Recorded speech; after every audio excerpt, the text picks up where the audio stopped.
Este Congreso de Educación ha sido posible gracias a la participación y aporte de las siguientes empresas: Lartirigoyen, Molino La Palmera, Agrotarget, La Bragadense, Cibero Sociedad Anónima, Enrique M. Valla Casal Sociedad Anónima, Cooperativa Agrícola Ganadera de Rauch Limitada y Estrada. Les menciono algunos temas de interés antes de iniciar con las disertaciones. En el tiempo del break, quienes quieran participar del sorteo de mochilas donadas por Editorial Estrada deberán cumplimentar un cupón con sus datos y depositarlo en la urna allá adelante. Una vez más, les pedimos colaboración para poder ir cumpliendo los tiempos programados. Silenciemos nuestros celulares y ahora sí, disfrutemos a pleno de la jornada. Buen día. Soy Vanina Morena, directora de la Escuela Agraria Secundaria de General Alvear y de Vega de Rossi. Y yo soy Silvia Benson, directora de la Escuela de Educación Secundaria Agraria de Azul. Ambas integrantes del grupo Crea Escuelas, Los Fortines. Es un placer hoy dar inicio a la primera disertación. Axel Rivas es director de la Escuela de Educación de la Universidad de San Andrés, donde además es profesor e investigador, doctor en Ciencias Sociales de la Universidad de Buenos Aires, máster en Ciencias Sociales y Educación Flaxo, licenciado en Ciencias de la Comunicación de la Universidad de Buenos Aires. Realizó estudios doctorales en el Instituto de Educación de la Universidad de Londres. Fue el director del programa de educación del CIPEC y asesor de numerosos organismos y gobiernos en América Latina. Es autor de 11 libros y distintos artículos. Ganó diversos premios por su investigación educativa, entre ellos el premio CONEX en educación por la década 2006-2016. Hoy lo escucharemos disertando sobre el fin de las escuelas, los secretos del cambio y el poder de...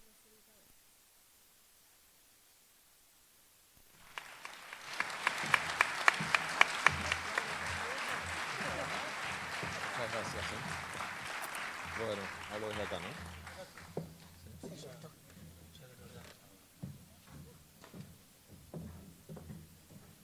Bueno, ¿cómo están? Bueno, muchas gracias por la invitación a los organizadores, a CREA, al municipio, a todos los que han participado en la organización y todo el trabajo que conlleva. Muchas gracias a todos los presentes por hacer este esfuerzo de estar un sábado pensando y discutiendo la educación juntos. A ver si funciona la presentación.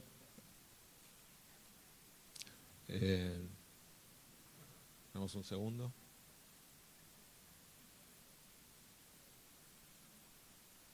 Ahí está. Bueno, a ver, este es un título provocativo, obviamente.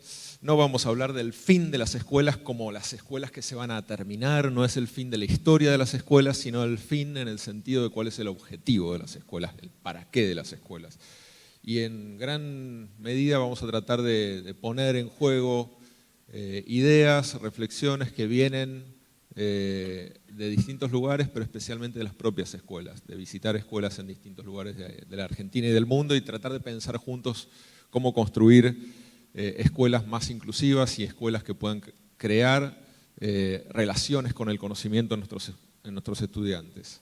Estamos en un tiempo de confusión, un tiempo de preguntas, un tiempo de transición entre un viejo orden educativo que no termina de morir y que nos deja llenos de preguntas, y un nuevo orden educativo que no termina de nacer y que no sabemos cómo se va a definir, ni quién ni cómo lo definiremos entre todos. Es un tiempo difícil para aquellos que les gusta la firmeza, la estabilidad, las respuestas. Tiempo más promisorio para aquellos que les gusta explorar, hacerse preguntas y ser protagonistas de los cambios. Es un tiempo para apropiarse como educadores de lo que vamos a construir. No es un tiempo donde todo está escrito, ni siquiera donde se nos dice qué tenemos que hacer todo el tiempo. Es un tiempo de reflexión y de actuación. Y en ese tiempo quiero hacer esta pregunta disparadora acerca del fin de las escuelas, el sentido de las escuelas, el sentido de ir hoy a la escuela a partir de nuestro tiempo tan difícil en el cual vivimos, cómo construir justicia educativa en sociedades despiadadas, en un mundo tan difícil, no solamente el que vivimos aquí en Argentina, sino en todas partes. Cómo se establece algún tipo de frontera de intervención en un contexto de tantas desigualdades e injusticias. Y entonces voy a presentar 3 grandes modelos de justicia educativa y algunas visiones hacia la construcción colectiva y subjetiva de la justicia educativa. El primer modelo es el modelo de justicia tradicional, justicia entendida como aquella que permite garantizar el acceso a la educación. Piénsenlo sobre todo en la escuela secundaria. A mí me gusta pensar este modelo sobre todo en la escuela secundaria, porque es más reciente como constitución de una escuela obligatoria, una escuela que se supone para todos, que es la justicia meritocrática. La justicia meritocrática tiene una idea de acceso igualitario, relativamente igualitario, nunca termina de ser igualitario, y muchos ni siquiera acceden, pero de un punto de partida que supone a todos ponerlos en una condición de igualdad dentro de las escuelas, tiene un modelo de enseñanza, un modelo que a veces se nos hace un poco inconsciente, y es el modelo, yo lo llamo el juego de espejos, es en la enseñanza basada en el programa curricular.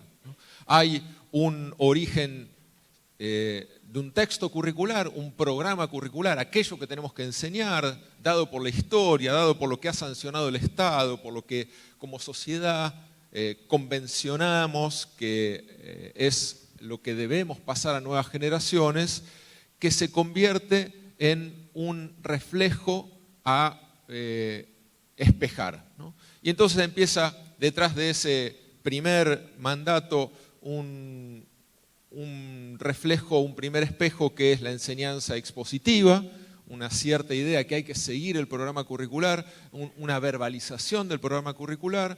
Del otro lado, típicamente el siguiente espejo es la copia, ¿no? Un pasaje de la voz hablada a la voz escrita de los alumnos. La copia intenta seguir el programa curricular en cada sujeto, en cada alumno, y un paso final que es el examen, en el cual se intenta mostrar lo aprendido o lo memorizado.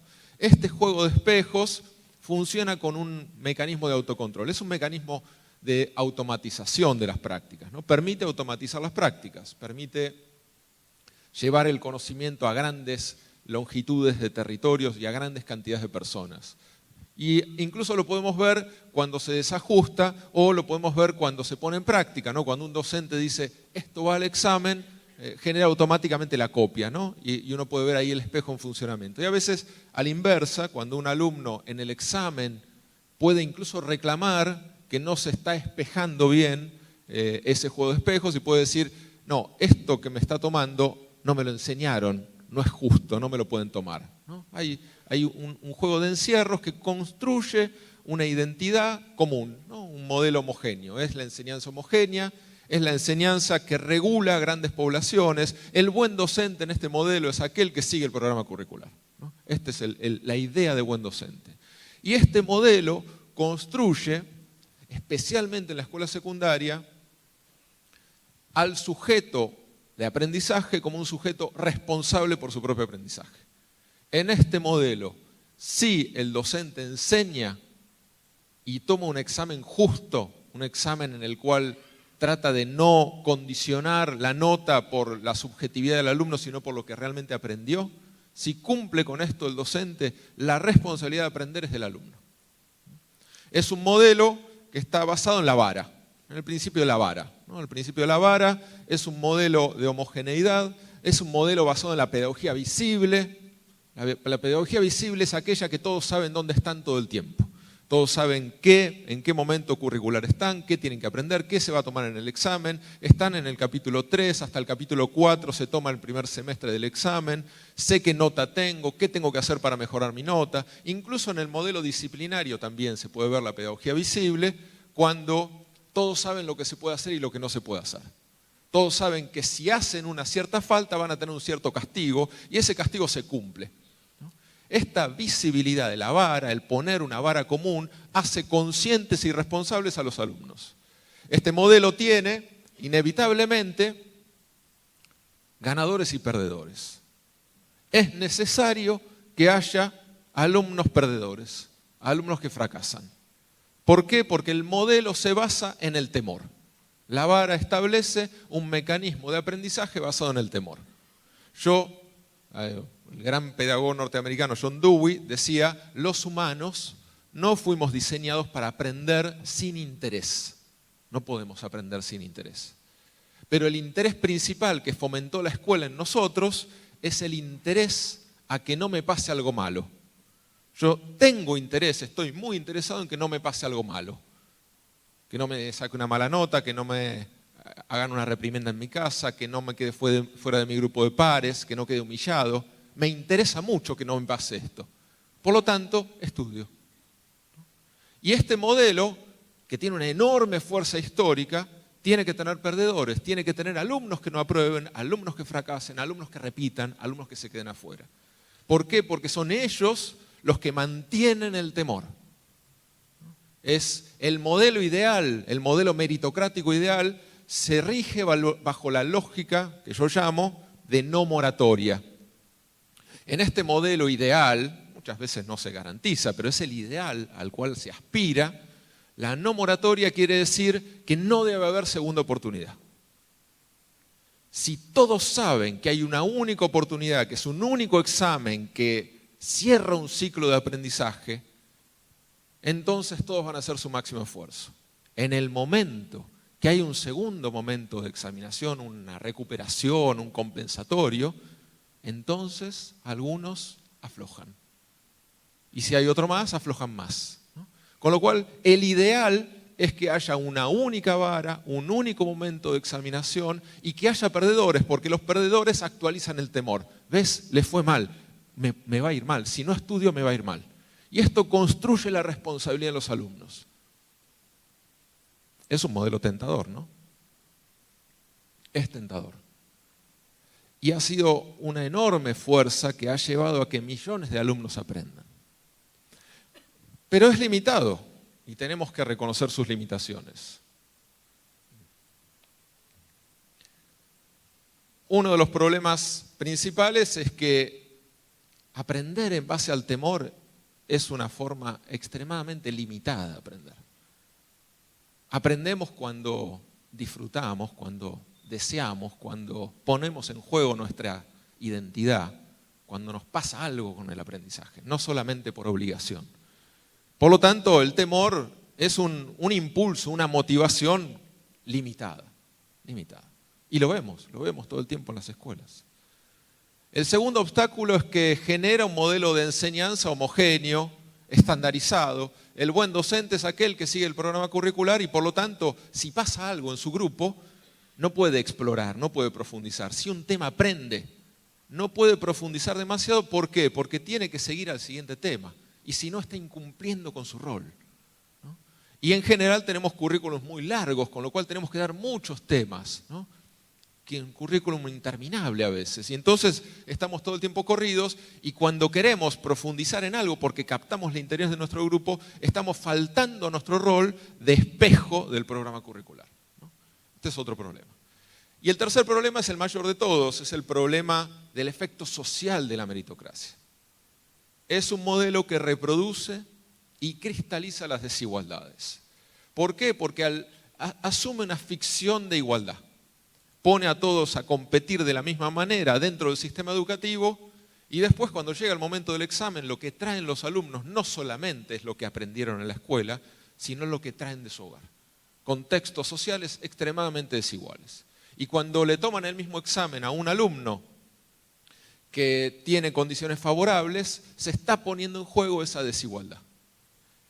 Y el modelo meritocrático no solamente reproduce la desigualdad, sino que la legitima, ¿no? ¿Por qué? Porque un alumno, una alumna puede sentir que si a todos más o menos los trataron igual, les dieron la misma enseñanza, les tomaron el mismo examen, fueron justos con ellos en la nota del examen, entonces son ellos los que se merecen esa nota. Y por lo tanto, si un alumno que tiene condiciones muy desfavorables y vive en un contexto en el cual tiene que trabajar, cuidar a sus hermanitos, tiene enormes problemas, incluso derechos vulnerados en su hogar, se saca una mala nota, puede sentir, no me da. A mí me dieron lo mismo que a los demás, a mí no me da, soy yo. Incluso sus padres lo pueden interiorizar. Y al contrario, alumnos que tienen condiciones más favorables, libros en el hogar, conectividad a internet, padres con mayor nivel educativo, condiciones de escolarización más culturalmente facilitadas, puede sentir, yo aprobé, yo me lo gané. Y por lo tanto el orden meritocrático no solamente reproduce la desigualdad, sino que la legitima, la cristaliza. Por lo tanto, tenemos que ser capaces de salir de la tentación meritocrática.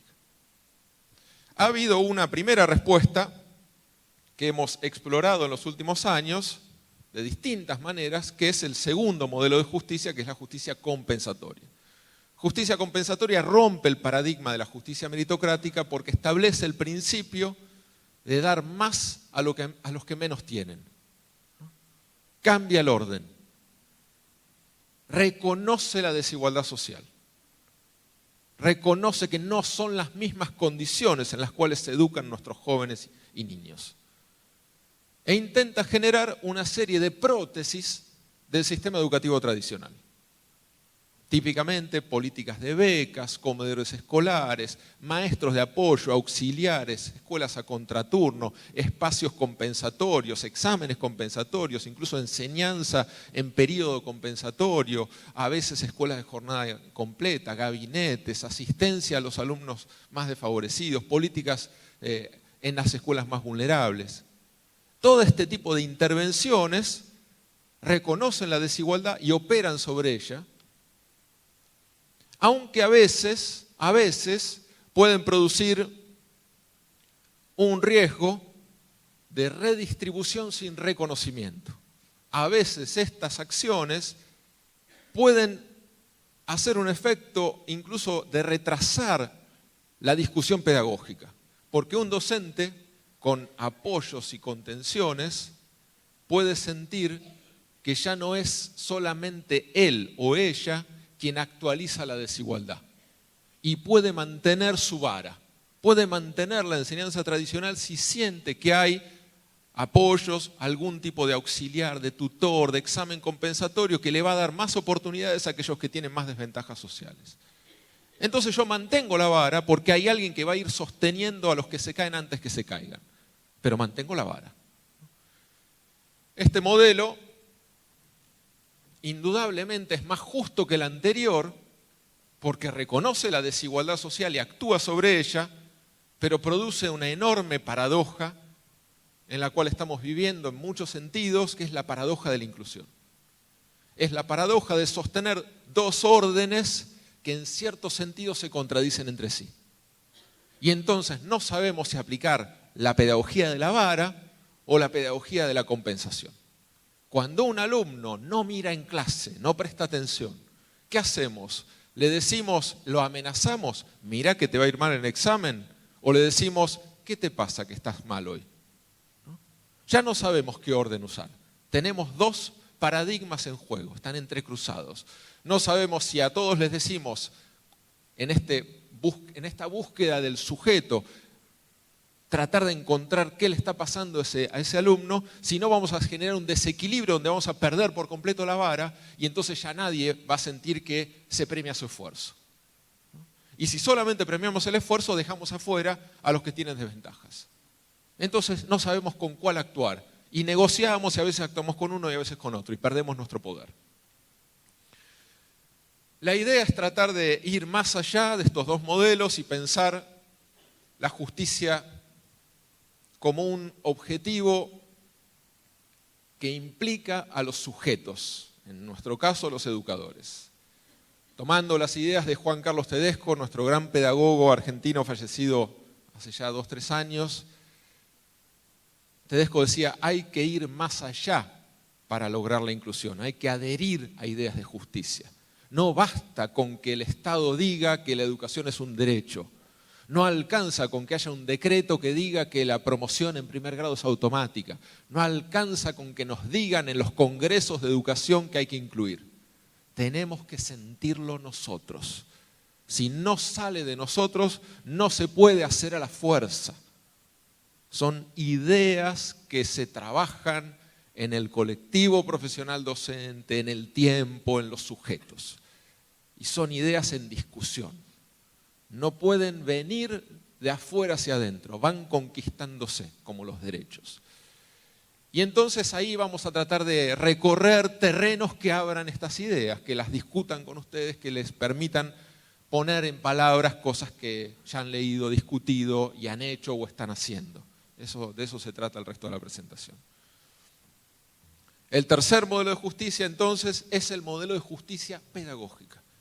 Es el modelo de justicia que rompe la vara, que parte de salir de un esquema en el cual el rol del docente es enseñar a todos lo mismo al mismo tiempo y tomar el mismo examen y calificar en base al conocimiento.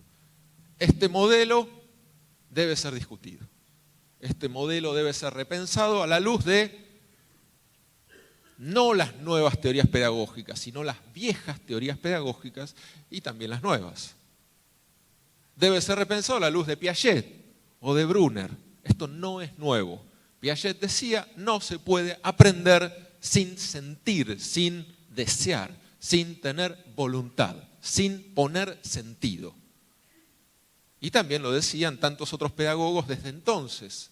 No es una idea nueva. David Perkins, un pedagogo de la Universidad de Harvard que recomiendo mucho, después va a haber algún libro de él, decía, claro, nuestras escuelas han seguido a las sombras de nuestras ideas pedagógicas. No sabemos cómo llevar estas ideas a la práctica. Algunos las llevan en partes, en fragmentos, en algunos lugares, por momentos. Pero en gran medida hemos fracasado. El proyecto pedagógico ha fracasado y fracasa.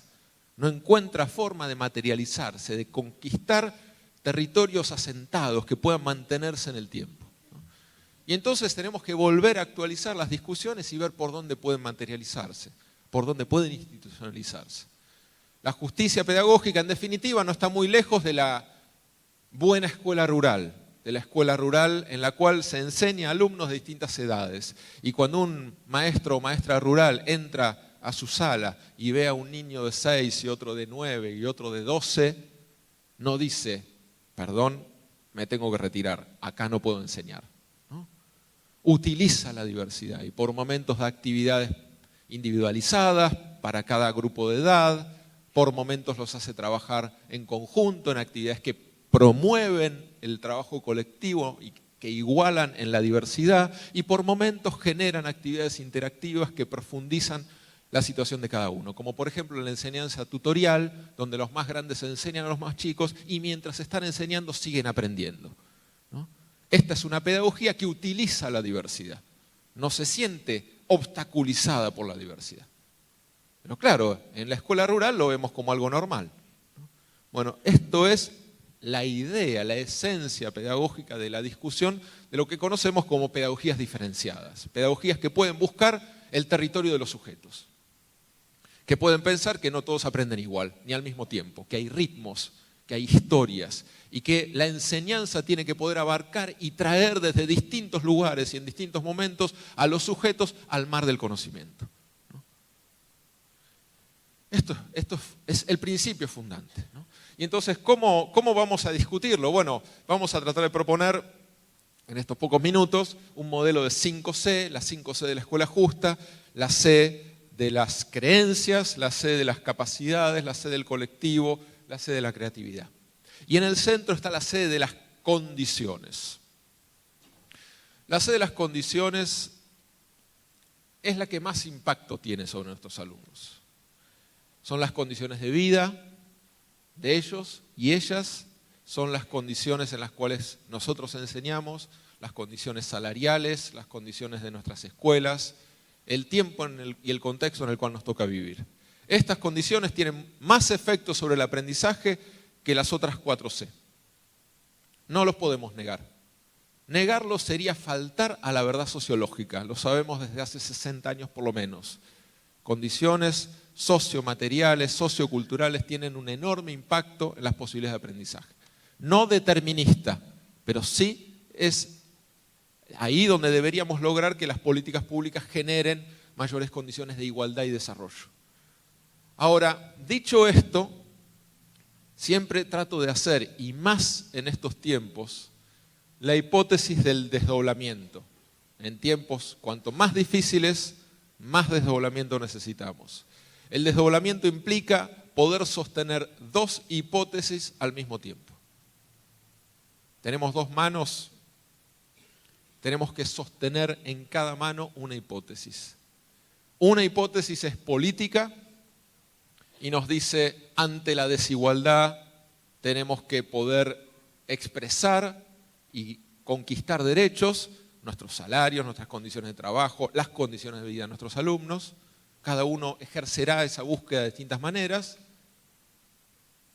Y en la otra mano, y con la mayor capacidad de disociación de estas dos manos, tenemos que ser capaces de no dejar que la primera hipótesis invada a la segunda, que es la hipótesis de la potencia pedagógica. En la segunda mano está la posibilidad de aprender.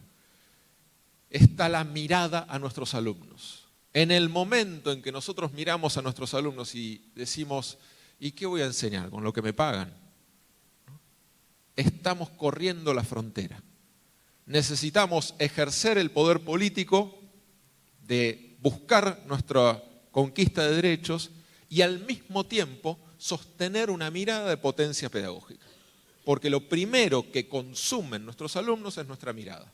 Y cuando la mirada está por el piso o no ve esperanzas o ve que no son capaces de aprender o ve que en estas condiciones no se puede hacer mucho, ellos consumen esa mirada, la interiorizan y actúan en base a esa mirada.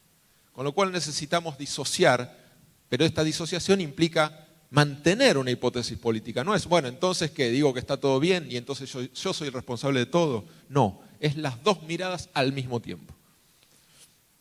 Dentro de esta segunda mirada, la hipótesis de la potencia pedagógica, es que quiero explorar los siguientes senderos. El primero son 4 estaciones. La primera es la estación de las creencias. La estación de las creencias es para mí la más importante dentro de las 4 esferas en las cuales podemos actuar. Como decía al principio, tenemos que adherir a ideas de justicia social.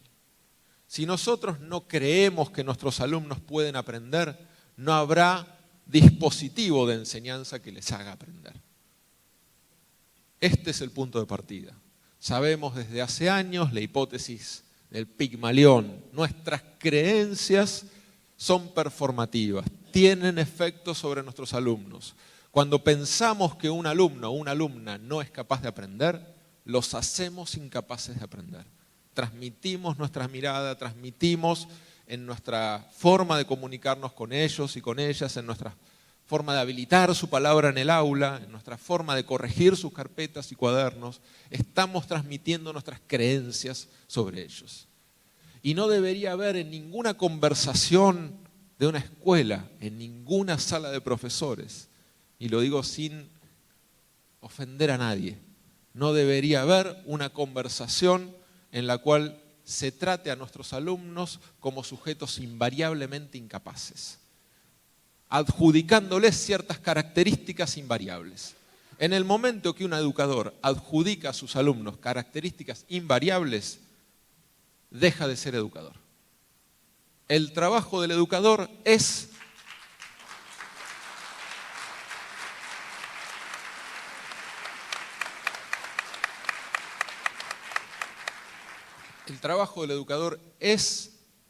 educar pese a todo. Y muchas veces va a fracasar. Pero no puede fracasar por sus creencias. Tiene que fracasar porque las condiciones no lo permiten, porque sus propias capacidades son limitadas.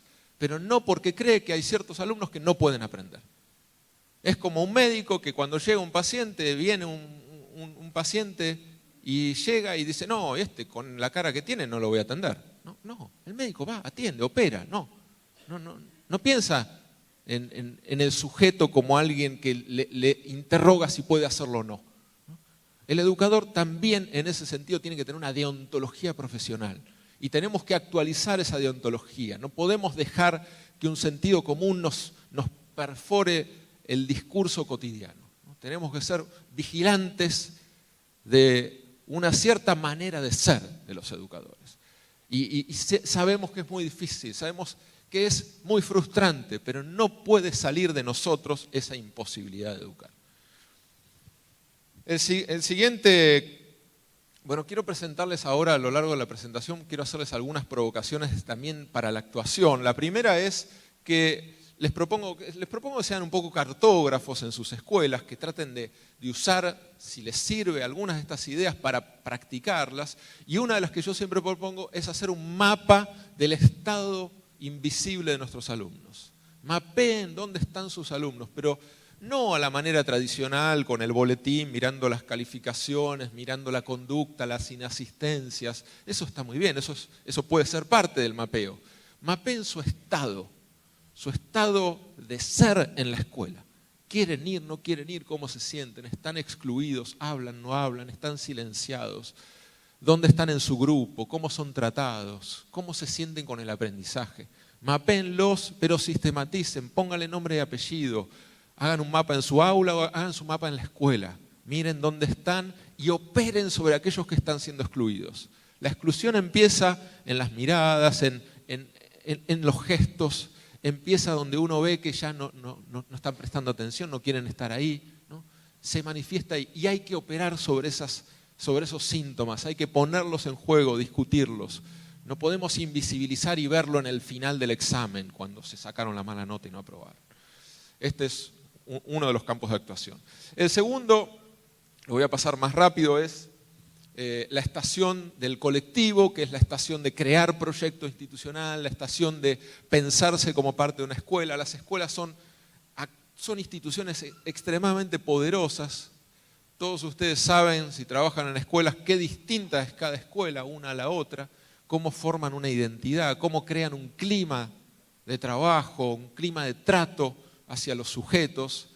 Y es parte también de nuestro trabajo armar esa comunidad y generar dosis de retroalimentación y de construcción colectiva del proyecto institucional. No voy a hablar mucho más de esto por una cuestión más de tiempo, pero es la segunda estación. La tercera, yo uso la C de las capacidades porque hay que poner una C, son 5 C, entonces quedó bien ahí capacidades, pero es la estación de la enseñanza, de la didáctica, es la estación que intenta poner en juego la justicia pedagógica, ¿no? Y ahí tienen 2 libros que recomiendo mucho, entre tantos otros, Recuperar la pedagogía de Mérieux y El aprendizaje pleno de Perkins. Y la idea es que ustedes puedan ser capaces de pensar la enseñanza en su complejidad. Necesitamos la vara, necesitamos los rituales, necesitamos premios y castigos, necesitamos premiar el esfuerzo de aquellos que hicieron algo valorado, necesitamos incluso las notas, la puntualidad, que pase algo si uno no viene, el comportamiento obviamente. Necesitamos incluso el temor de nuestros alumnos, que sientan que algo malo va a pasar si no hacen ciertas cosas. Lo necesitamos, no podemos desinstitucionalizar por completo a la escuela. Sería una ficción. El problema es en qué proporción lo necesitamos. En qué proporción el orden de la pedagogía tradicional es el orden único o predominante. Y acá es donde la propuesta central es poder agregar dosis de sentido a la enseñanza. No es un cambio de un día para el otro, no es abandonar lo que conocemos y crear algo nuevo. Es poder crear dosis de sentido que respondan a la gran pregunta que se hacen nuestros alumnos. ¿Cuál es la gran pregunta que se hacen? Díganla fuerte. ¿Para qué me sirve? ¿No? Esta es la gran pregunta. Y a veces decimos, bueno, ya lo verás. En el futuro se te devalará. Es algo que vas a ver ya más adelante, ¿no? Pero ya no nos sirve esta salida elegante porque el futuro está cada vez más lejos, porque el tiempo se acelera y entonces no sabemos para qué va a servir lo que aprendemos en un mundo donde todo cambia tan rápido. Necesitamos una pedagogía preventiva. La pedagogía preventiva no es aquella que contesta esta pregunta en vivo y en directo. Por ejemplo, cuando nos preguntan, ¿para qué me sirve esto? Bueno, te sirve saber estadística para poder calcular la inflación y que el día de mañana, si tenés un préstamo, no te quedes atrapado en nuestro país, hay mucha inflación, etcétera, entonces te va a servir. Bueno, esta es una respuesta posible. Pero la pedagogía preventiva lo que hace es evitar la pregunta. Construye la enseñanza de manera tal que provoca el sentido. Parte del vínculo subjetivo entre el alumno y el aprendizaje. Produce preguntas, dispara preguntas. ¿Por qué no se cae la luna? Empezó la clase de física. Desafíos, misterios, indagación. Y yo recomiendo mucho la práctica de enseñanza basada en actividades que tienen un fin material, la producción de materiales. Esto da carga de sentido a lo que uno hace cotidianamente, ¿no? Si hacemos trabajo de literatura, que cada uno escriba, que hay algunos que escriben, otros que editan, otros que hacen la tapa y un dibujo y lo llevan a un grado inferior y hacen una interpretación y ponen la lectura de esa interpretación de los niños cuando son leídos los cuentos, y otros sacan el ISBN y hacemos un libro. Y el libro es real. Y desde el primer momento yo sé que estoy en literatura haciendo un libro. No estoy solamente escribiendo un cuento que va a leer mi profesor o profesora y no mucho más. Hay un estudio que a mí me gusta mucho citar que hizo una actividad con 2 grupos de alumnos, la misma actividad de literatura, en la cual a un grupo se le decía que tenía que completar un ejercicio de escritura y al otro el mismo ejercicio, pero que se iba a publicar en un blog. El mismo ejercicio. Los resultados fueron extraordinariamente distintos. El apelar a la responsabilidad de mostrar a otros, de crear algo que tiene algún sentido de impacto en la vida real, cambia lo que hacemos. Y hay que construir dosis de sentido, narrativas, enseñanza que tenga algún valor en la realidad. Nuestros alumnos quieren sentirse valiosos, están deseosos de sentirse valiosos. Esto, entre otras cosas, implica, creo yo, una posición de enseñanza que a mí me gusta llamarlo de manera muy simple, una amplia discusión didáctica, que es crear el grupo. Crear el grupo. Crear el grupo quiere decir poner altas expectativas en todo el grupo. Construir la idea de grupo. Nosotros vamos a aprender matemática y vamos a conquistar la matemática y lo vamos a hacer juntos. Y cuando alguien no esté aprendiendo matemática, vamos a estar juntos con ese para que no se quede atrás. Es un desafío de todo este grupo. No es cada uno construyendo matemática. Es todos juntos y es poner constantemente esa vara, esa presión positiva y administrable. Yo presiono, claro que hay que presionar, pero presiono y genero mecanismos para que esa presión pueda ser sostenida. Equilibro la presión, doy ayudas, creo compensaciones, creo distintos circuitos para que no haya unos que siempre aprenden todo y otros que quedan atrás. Desarmo los modelos implícitos de justicia y construyo siempre esa identidad con el otro, que estamos en esta batalla juntos. Paso a la siguiente por una cuestión de tiempo y me voy a la estación 4, que es la estación de la innovación, la creatividad, la sede de la creatividad. Creo que tenemos que ser capaces en las escuelas para provocar las situaciones de indagación, las búsquedas de nuestros alumnos, de repensar el orden. No podemos darlo todo como dado. No podemos reproducir porque así nos enseñaron a nosotros y así es como se enseñar. No alcanza ya. Tenemos que ser capaces de hacernos una pregunta, que es muy simple y muy desafiante. ¿Qué funciona y qué no? Poner esta pregunta en nuestro cotidiano.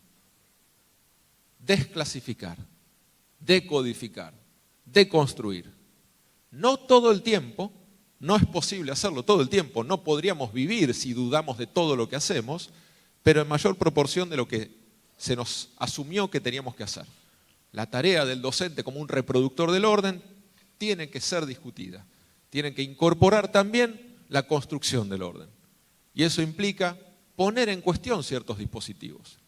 Si estamos todos en el acto escolar y nadie presta atención y todos están con el celular y nadie quiere estar ahí, todos se quieren ir, esto no funciona. ¿No? Y si no funciona, ¿por qué se sostiene? ¿No? Poner en situación de crisis si no usamos los espacios de la escuela en ningún otro momento que en el recreo. ¿Y por qué? ¿Y todo este espacio que está vacío? ¿No? Es decir, poner en situación de tensión las cosas que parecen evidentes. ¿Y cómo hacerlo? Dialogando con los colegas, activando la reflexión colaborativa, escuchando a otros. Hace un tiempo atrás, unos 2 o 3 años, hicimos un trabajo en la provincia de Córdoba, que fue uno entre tantos, donde reunimos a todos los supervisores de la provincia, todos, 160 supervisores. Y les pedimos, fueron 4 encuentros muy largos y empezamos a trabajar la recolección de experiencias valiosas de las escuelas. Y entre la primera y la segunda instancia, los supervisores de todo el sistema fueron a recolectar buenas prácticas de sus escuelas durante un mes. Volvieron y tenían 1.600 experiencias destacadas, experiencias que nosotros catalogábamos que tenían sentido y valor para ser comunicadas a otros. Había de todo. Nuevas formas de trabajo con las familias, de organización del comedor escolar, de los horarios de entrada y salida, de la organización de los actos, de los recreos, del trabajo por proyectos, de todo. Y todo eso estaba dentro de la provincia, no estaba en Finlandia. Está entre nosotros. Es parte también de esa acción de decir, y esto no hay que ir tan lejos, no hay que ir tan lejos. Y esto es también hacer visible lo invisible, es valorar las buenas prácticas, es valorar el saber que construye el colectivo docente. Ahí están algunas de las experiencias de Córdoba, después si dejamos la presentación podemos dejar ahí muchísimas más.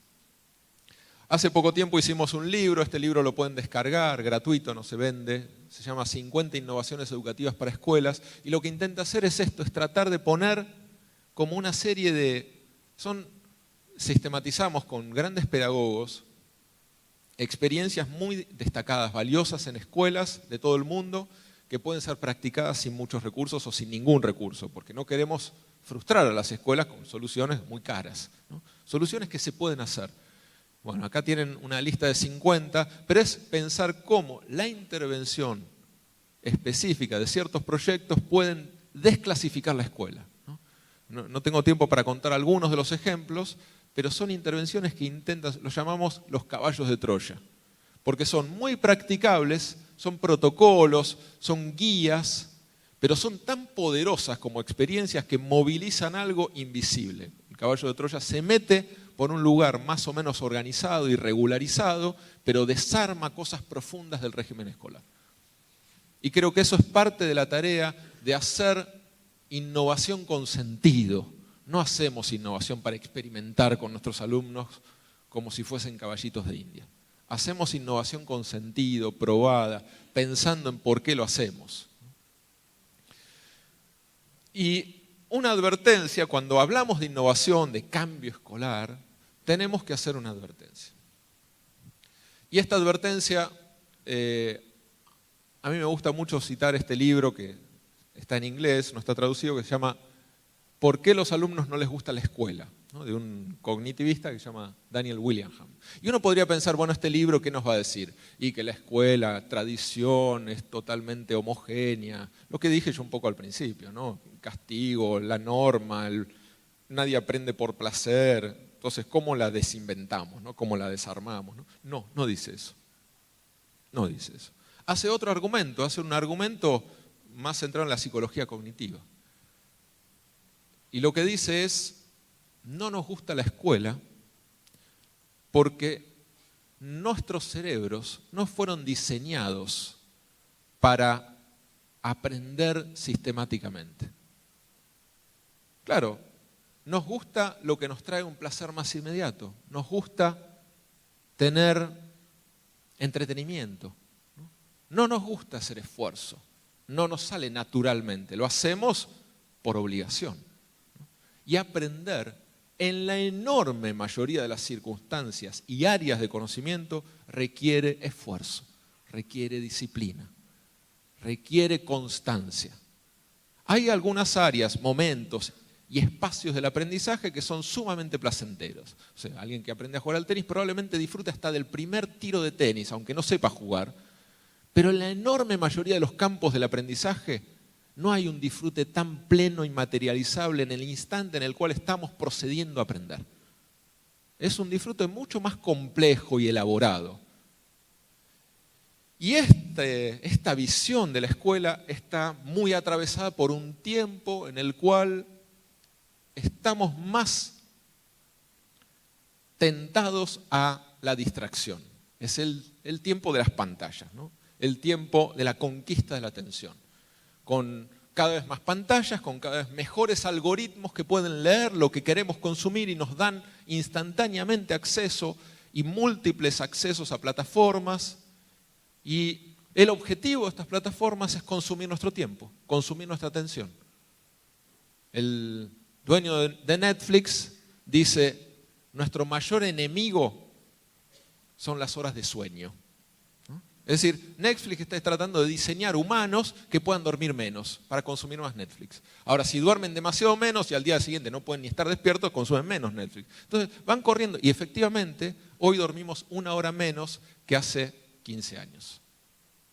Vivimos conectados y absorbidos y en esa absorción perdemos la fuente más importante que requiere el aprendizaje, que es la atención.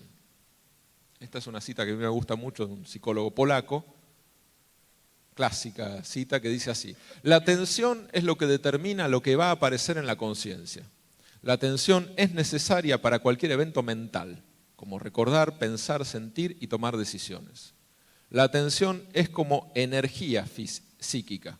Sin ella ningún trabajo mental puede hacerse y mientras se usa se disipa, como la nafta de un auto.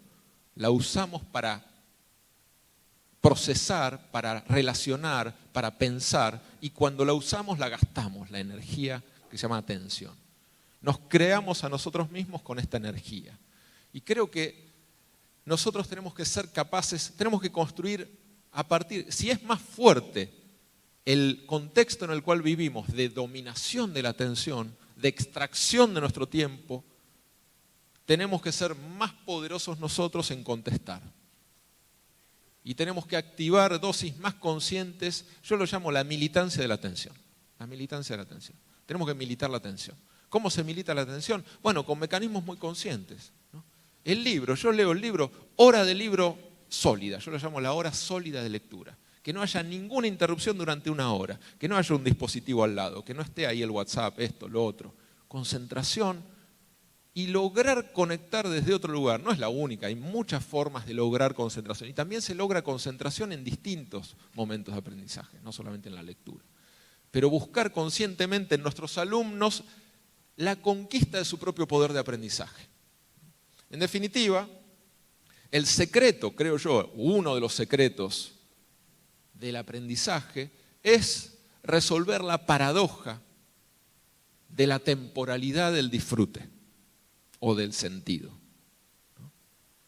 El aprendizaje en la mayoría de las situaciones no genera un mecanismo como la activación de los dispositivos, de los videojuegos, de los entretenimientos que gatillan dopamina en nuestro cerebro, una activación inmediata de placer, ¿no? Que es un placer efímero, ¿no? Y es un placer que se consume mientras se ejecuta, ¿no? El aprendizaje genera otro tipo de placer, que todos los que disfrutamos el conocimiento hemos experimentado. Es un disfrute que se acumula de otra manera, que se experimenta de otra manera. Es el disfrute de sentirnos más capaces de hacer ciertas cosas, de darle valor a lo que somos, de construirnos nosotros mismos como un proyecto vivo, como personas que pueden transformarse y transformar a otros. Esto es lo que produce el aprendizaje. Y obviamente que esto es enormemente placentero. ¿Cómo no vamos a disfrutar, darle más valor a nuestra vida? Solo que tenemos que construir el puente entre ese placer inmediato tan difícil de lograr en una actividad más abstracta, que requiere más concentración, más prolongada en el tiempo, y el enorme disfrute que genera sentirnos capaces de hacer algo, sentirnos capaces de actuar en este mundo. ¿Cómo logramos ese puente? Poniendo propósitos, llenando de propósitos a nuestros alumnos, que sepan para qué hacen lo que hacen. Contéstense ustedes esta pregunta cuando diseñen sus estrategias didácticas. ¿Para qué hago yo como alumno esta experiencia de aprendizaje? ¿En qué me va a cambiar? ¿En qué me va a transformar? ¿Cómo es el proceso? ¿Qué momentos son de disfrute? ¿Qué momentos son de sufrimiento y de tensión y de disciplina? ¿Por qué? Construyan el por qué. Esta es una batalla que históricamente la escuela no tuvo que dar, la impuso, la obligó. Nuestro tiempo es el tiempo de creación de sentidos, de dotación de también la pulsión de aprender. Y con esto cierro. Para mí, el derecho a la educación no es el derecho a ir a la escuela solamente. Esta es una visión limitada. No es ni siquiera el derecho a aprender en términos normales de la aprobación de los exámenes y llevarse un certificado. Estas son versiones limitadas del derecho a la educación.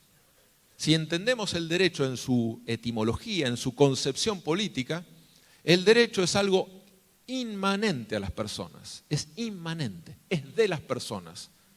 No se los damos nosotros, los sacamos afuera de ellos mismos y lo conquistan ellos mismos.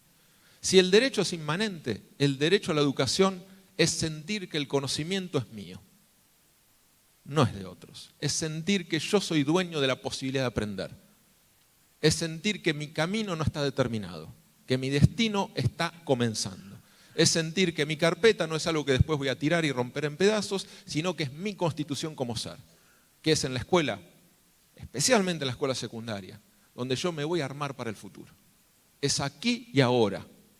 Y si yo no siento eso, no se está cumpliendo el derecho a la educación. Muchas gracias.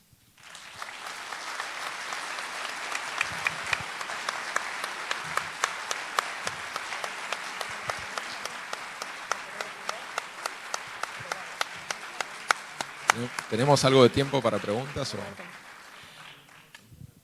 Bueno, Axel, te vamos a molestar un segundito, si te podés acercar a estos micrófonos, así bajamos el inalámbrico a sala, por si hay alguna pregunta. Yo quería saber si crees que se trabaja poco con los alumnos con altas capacidades y por ahí se trabaja mucho con, aquellos que tienen algún problema de aprendizaje o aprenden de otra manera. De vuelta, perdón. Si se trabaja poco en Argentina en las escuelas con los alumnos con altas capacidades. Bien, yo creo que, es parte también de pensar la enseñanza mucho más en términos de producción de relaciones con el conocimiento. Yo creo que tenemos que ser capaces de pensar mucho más cómo abrimos puertas que cómo las cerramos. Piensen en todas lo que uno podría llamar las metáforas del tiempo en la escuela, que es cerrar las notas, cerrar el ciclo lectivo, ¿no? Hay como un proceso de cierre, de encierro. El contenido, ¿no? Lo contenido, está limitado, ¿no? Y nosotros tenemos que ser capaces mucho más, quizás a expensas de seleccionar mejor los temas. Esto requiere también la capacidad de que ustedes como actores curriculares, porque todos los docentes son actores curriculares, sabemos que hay normativas, sabemos que hay también supervisión, pero también hay una actuación profesional que requiere que uno pueda hacer sentido de qué es más importante en el diseño curricular, qué es más prioritario, cuáles son las columnas fundamentales. Elegir batallas para dar más tiempo al proceso subjetivo de relación con el conocimiento. Yo siempre digo, si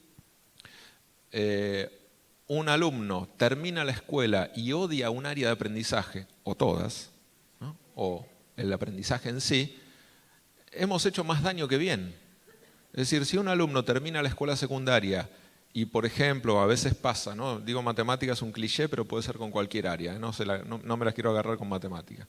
Uno dice, yo ¿qué quería estudiar? Quería estudiar ingeniería, pero no la voy a estudiar porque por primera vez en mi vida, y esto es real, legalmente real, puedo no estudiar matemática. Es decir, yo ahora soy dueño, la mayoría de edad me permite no estudiar matemática más. Por primera vez en mi vida soy dueño de no estudiar matemática, física, lengua o cualquier otra disciplina.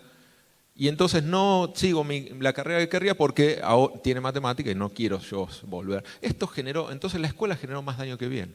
Puede que haya estructurado un pensamiento matemático, probablemente limitado, más memorístico, pero probablemente porque muchos años de aprendizaje, aunque sea forzado, generan patrones cognitivos, ¿no? Obviamente esto hace a un sujeto, pero si no podemos pensar antes el vínculo individual con la matemática, con la física, con la literatura, me parece que ahí es donde la escuela tiene que ser capaz mucho más de abrir esa relación y no tanto en que haya acumulado un montón de conocimientos acumulables en el examen, ¿no? Y eso también abarca a los sujetos que tienen posibilidades de ir más lejos y les damos esa posibilidad también, ¿no? Buenos días. Partiendo del concepto de paradigma y sabiendo que todo cambio requiere un tiempo, sabiendo que hay desde lo institucionalizado y desde la formación cultural y desde la tradición una estructura existente a la cual tenemos que, entre todos los actores, tratar de ir modificando y cambiando.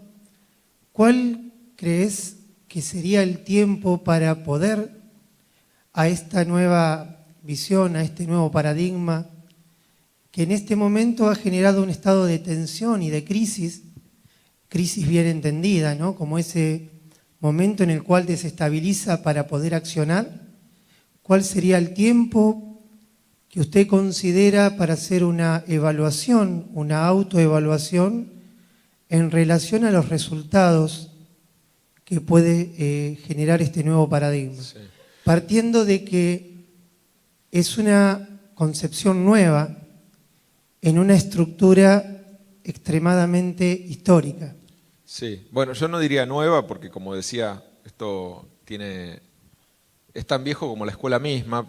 Las innovaciones han surgido al lado de la escuela y tenemos una enorme tradición pedagógica y ya para mí, como decía al principio, es parte del centro de las discusiones didácticas y pedagógicas desde hace muchos años, pero bueno, entonces no es tanto un nuevo paradigma y tampoco creo que hay que pensarlo como algo organizado, estructurado, que se define como un paradigma. Creo que sí es necesario pensar en distintos puntos de anclaje de las posibilidades de generar el derecho a la educación en este sentido.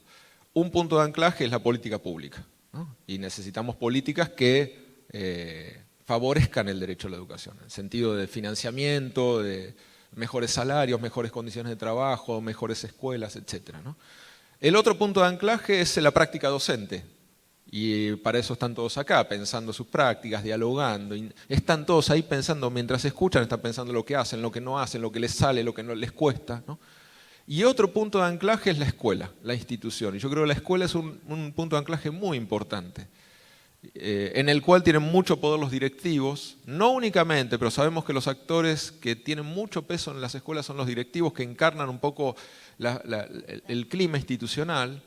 Y creo que las escuelas tienen mucho más potencial para poder crear entornos de aprendizaje que la práctica individual de los docentes. La práctica está muy condicionada por la escuela en la cual trabajan. Incluso prácticas muy profesionales, muy innovadoras, como querramos llamarlas, se ven limitadas por el anclaje institucional. Entonces, es también ahí parte de esa posición individual hacerse de una conversación, de crear una espiral de práctica reflexiva.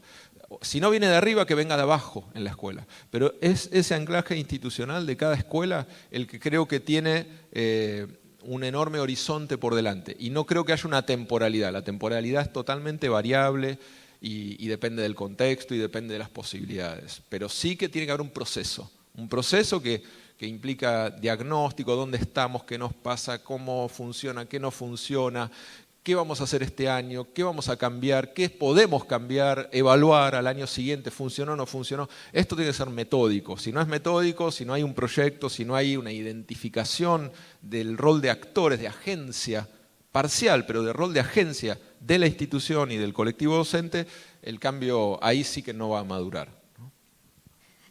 Bueno, como docente del nivel inicial, quisiera preguntarle qué opinión le merece una frase que nosotros siempre decíamos, cuando, bueno, yo ya no trabajo más, pero decíamos que preparábamos para la vida y después lo dejamos de decir porque la escuela nos replicaba que preparábamos para la escuela primaria. Lo seguimos diciendo en silencio, que preparamos para la vida porque lo sostenemos. Y mi pregunta es, ¿qué opina usted de la metodología que el Jardín de Infantes utiliza y cuál es su aporte para esto que la escuela hoy está demandando? Bueno, claramente el nivel inicial tiene múltiples metodologías, pero creo que es una fuente de inspiración antes que nada. Para todo lo que hemos conversado hoy, es antes que nada una fuente de inspiración, porque nos demuestra con más flexibilidad cómo se puede encontrar al sujeto de aprendizaje. Porque en el nivel inicial uno está mucho más preocupado por el individuo y por el grupo, y está mucho más preocupado en cómo llegarle, y qué le pasa, y dónde está. Todas las preguntas que yo hacía, ¿no? Y me parece que también nos permite pensar en la experiencia subjetiva de aprender, ¿no? Y ojalá esa manera de ver a los sujetos, su situación, su vida y su posibilidad de aprender en la escuela sea fuente también de inspiración para el nivel primario y sobre todo para el nivel secundario, que es el que desnaturaliza más la idea de sujeto y la convierte más, porque incluso por la propia disposición, muchos profesores, a veces uno no llega a tener un conocimiento exacto de cada alumno porque tiene muchas escuelas o pocas horas, con lo cual se desmaterializa el sujeto y además se desmaterializa el proyecto, porque yo tengo que encargarme de mi hora, de mi clase, y no sé qué está pasando en el resto, ¿no? La visión más integral, la posibilidad de maniobra. Fíjense que cuando yo hablo de justicia pedagógica, es capacidad de maniobrar. No hay un reglamento, no hay una guía que me diga cómo hago justicia pedagógica. Lo que hay son criterios profesionales y es sobre todo la búsqueda intencional de aprender de aquello que funciona, volver a seguirlo y tratar de encontrar estrategias que me permiten a mí solucionar problemas que me aparecieron en el pasado, ¿no? Esta visión muy flexible pero constante y reflexiva de la enseñanza, bueno, es mucho más posible en ambientes en los cuales uno tiene más tiempo con los alumnos o con su equipo profesional que lo rodea. En eso hay limitaciones, especialmente en la escuela secundaria, pero no deja de ser una gran inspiración lo que se aprende en el nivel inicial del trabajo con los alumnos.